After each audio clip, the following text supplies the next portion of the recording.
Hello good afternoon student. हाँ, तो आज मैं आपको स्टार्ट कर रहा हूँ। इसका पेज नंबर शायद 5th है, तो इसी को ये स्टार्ट कर रहे हैं। हम पढ़ रहे थे टाइप्स ऑफ रिएक्शन पढ़ रहे थे। टाइप्स ऑफ रिएक्शन में हमने सबसे पहला एडिशन रिएक्शन हमने पढ़ चुके थे, ठीक है।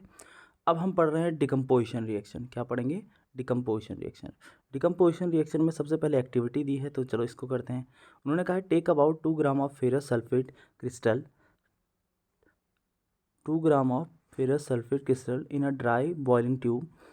Note the color of the ferrous sulfate crystal. Heat the boiled tube over the flame of a burner of split lamp as shown in figure 1.4. Observe the color of the crystal after heating. देखो आप ये क्या कह रहा है, पहले आपको देखो यहाँ पर ये फिगर में पूरा बना रखा है इन्होंने बना रखा है कि यहाँ पर आपको क्या लेना है, एक 2 ग्राम फेरस सल्फेट लेना है क्रिस्टल। उसको क्या करना है, हमने बॉइलिंग ट्यूब में रखना है। उसके बाद उसको क्या करना है, हीट करना है। फिर उसके बाद हीट कैसे करेंगे, हम बर्नर दिया गया है यहाँ पर, बर्नर से हीट करेंगे। तो देखना है यहाँ पर होगा क्या। तो have you notice that the green colour of the ferrous sulphate crystal has change. जो क्रिस्टल का ग्रीन कलर था वो क्या चेंज हो गया है। You can smell the characteristic order of burning sulphur. और आप वहाँ पर बर्निंग सल्फर को भी स्मेल कर सकते हो, ठीक है। अब होता क्या है यहाँ पर, जब आप इसको करते हो, जब आप इसको नोट डाउन करते हो, इसका कलर जो ग्रीन कलर का रहता है वो क्या चेंज, किस में चेंज हो जाता है, वाइट कलर में चेंज हो जाता है, ठीक है। अब यहाँ पर आप रिएक्शन देखोगे, अगर फेरस सल्फेट है, अगर उसको हीट करते हैं हम, तो वो किस किस में टूटता है, फेरस ऑक्साइड में टूटता है, सल्फर डाइऑक्साइड में टूटता है, सल्फर ट्राइऑक्साइड में टूटता है। देखो यहाँ पर हो क्या रहा है, फेरस सल्फेट किस में टूट रहा है, एक तो फेरिक ऑक्साइड में टूटा, एक सल्फर डाइऑक्साइड में टूटा और सल्फर ट्राइऑक्साइड में टूटा। फेरिक ऑक्साइड तो सॉलिड है, ये दोनों गैसेस हैं। और जो फेरस सल्फेट था वो भी क्या है, हमारा क्या है, सॉलिड है। तो यहाँ पर हुआ क्या, यहाँ पर हुआ एक जो रिएक्टेंट था हमारा, वो क्या हुआ, बहुत सारे प्रोडक्ट में टूट गया। तो एक रिएक्टेंट जब प्रोडक्ट में टूटता है तो इसको हम बोलते हैं डिकम्पोजिशन रिएक्शन, ठीक है। तो यहाँ पर भी यही लिखा हुआ, चलो पढ़ते हैं। In this reaction you can observe that a single reactant break down to give simpler products. This is decomposition reaction. Ferrous sulfate crystal FeSO4 into 7s2 loses water when heated, and the color of the crystal changes. If the changes decompose to ferric oxide, sulfur dioxide, sulfur trioxide.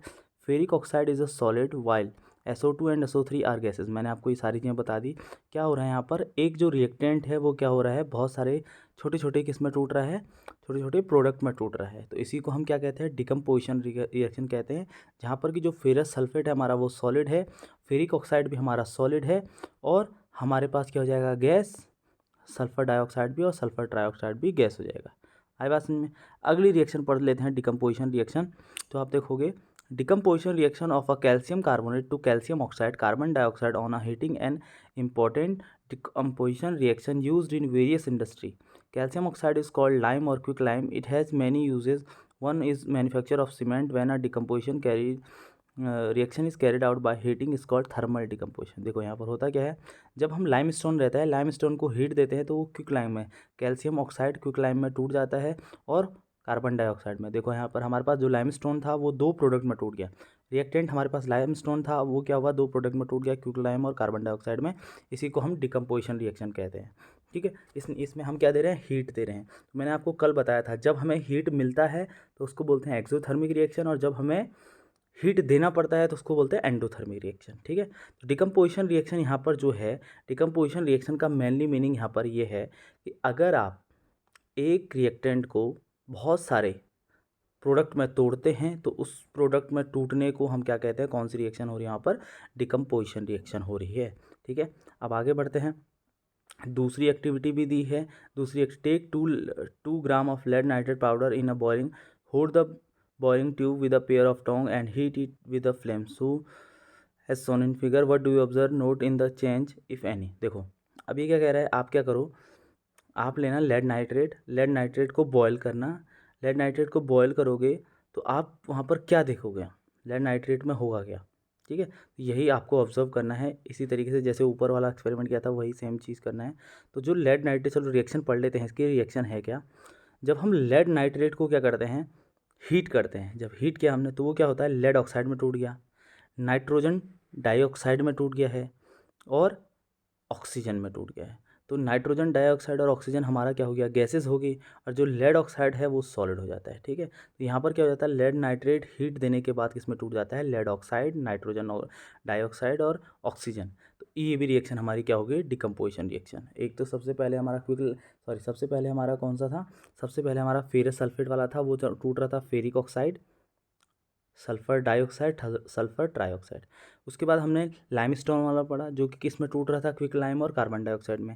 अब तीसरी reaction ये है कि lead nitrate को जब हम heat देंगे तो वो 3 प्रोडक्ट में टूट जाएगा, लेड ऑक्साइड, नाइट्रोजन डाइऑक्साइड और ऑक्सीजन। इसी को हम क्या कहते हैं, डिकम्पोजिशन रिएक्शन कहते हैं। ठीक है, let us perform some decomposition reaction are as given below. तो यहाँ पर एक एक्टिविटी है, इसको हम कर सकते हैं यहाँ पर।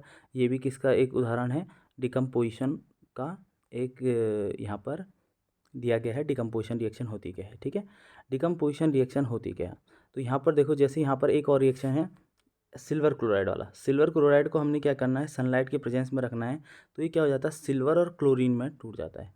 किस में टूट जाता है, सिल्वर और क्लोरीन में। तो ये क्या है, डिकम्पोजिशन रिएक्शन है। अगर आप देखोगे इसे, ये तो डिकम्पोजिशन रिएक्शन है, तो हाँ ये क्या है, एक डिकम्पोजिशन रिएक्शन है, जो कि सिल्वर क्लोराइड को किस किस में तोड़ रही है, एक तो सिल्वर में और दूसरा क्लोरीन में। क्लियर आया समझ में। तो ये हमारा क्या हो गया, डिकम्पोजिशन रिएक्शन हो गया। अब हमारे पास के बहुत सारी रिएक्शन है, अब किसको एडिशन रिएक्शन कहेंगे, किसी को डिकम्पोजिशन रिएक्शन कहेंगे, आपको डिफ्रेंशिएट पता है। एडिशन या कॉम्बिनेशन रिएक्शन किसे कहेंगे, जब हमारे पास दो सबस्टांस मिलके एक ही प्रोडक्ट बनाते हैं, दो सबस्टांस मिलके या दो से ज़्यादा सबस्टांस मिलके एक प्रोडक्ट बनाते हैं, तो उसे कॉम्बिनेशन रिएक्शन कहते हैं। लेकिन जब एक रिएक्टेंट टूट कर बहुत सारे प्रोडक्ट बनाता है, तो उसको हम क्या कहते हैं, डिकम्पोजिशन रिएक्शन। ये दोनों इनके बीच का मतलब एक तरीके से ये एक इनके बीच का एक डिफरेंस है। ठीक है, डिकम्पोजिशन और ऐसे करके और भी हम रिएक्शंस पढ़ेंगे, उनके टाइप्स पढ़ेंगे। तो अभी तक हमने 2 टाइप्स पढ़ा, एक पढ़ा है कॉम्बिनेशन रिएक्शन और दूसरा पढ़ा है डिकम्पोजिशन रिएक्शन। ठीक है, नेक्स्ट टाइप को हम नेक्स्ट वीडियो में डिस्कस करेंगे। तब तक के लिए धन्यवाद।